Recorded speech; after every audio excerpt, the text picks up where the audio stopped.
நீங்கள் பார்த்துக் கொண்டிருப்பது 24 நியூஸ் தமிழ். சென்னை பொன்னியம்மன்பேட்டில் அமைந்திருக்கும் கடும்பாடியம்மன் கோவிலில் சித்ரா பௌர்ணமி விழா சிறப்பாக கொண்டாடப்பட்டது. சென்னை பொன்னியம்மன்பேட்டில் அமைந்திருக்கும் அருள்மிகு கடும்பாடியம்மன் மிகவும் பழமையான கோவிலாகும். ஆண்டுதோறும் சித்ரா பௌர்ணமி சிறப்பாக கொண்டாடப்பட்டு வந்த நிலையில் இந்த ஆண்டும் 11வது ஆண்டாக சித்ரா பௌர்ணமி விழா வெகு சிறப்பாக கொண்டாடப்பட்டது. இந்த நிகழ்ச்சியில் முதல் நிகழ்வாக கணபதி ஹோமம், நவகிரக ஹோமம், சண்டி ஹோமம் செய்யப்பட்டு ஹோமத்தில் ஆக்ருதி வழங்கப்பட்டது. இந்த நிகழ்ச்சியில் கடும்பாடி அம்மனுக்கு பால், பன்னீர், பஞ்சாமிர்தம், இளநீர், தயிர், மஞ்சள், குங்குமம் ஆகிய சிறப்பு அபிஷேகங்கள் செய்யப்பட்டன. மேலும் இந்த நிகழ்ச்சியில் 108 பெண்கள் தங்களுடைய தலையில் பால்குடம் சுமந்து பொன்னியம்மன்மேடு முக்கிய வீதிகளில் வீதி உலா வந்து இறுதியாக ஆலயத்தை வந்தடைந்தனர்.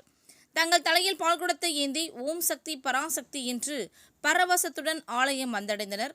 தலையில் சுமந்து வந்த பால்குடத்தினை ஆலயத்தில் விற்றிருக்கும் கடும்பாடி அம்மனுக்கு பால் அபிஷேகம் செய்யப்பட்டு தீபார்த்தனை காண்பிக்கப்பட்டது.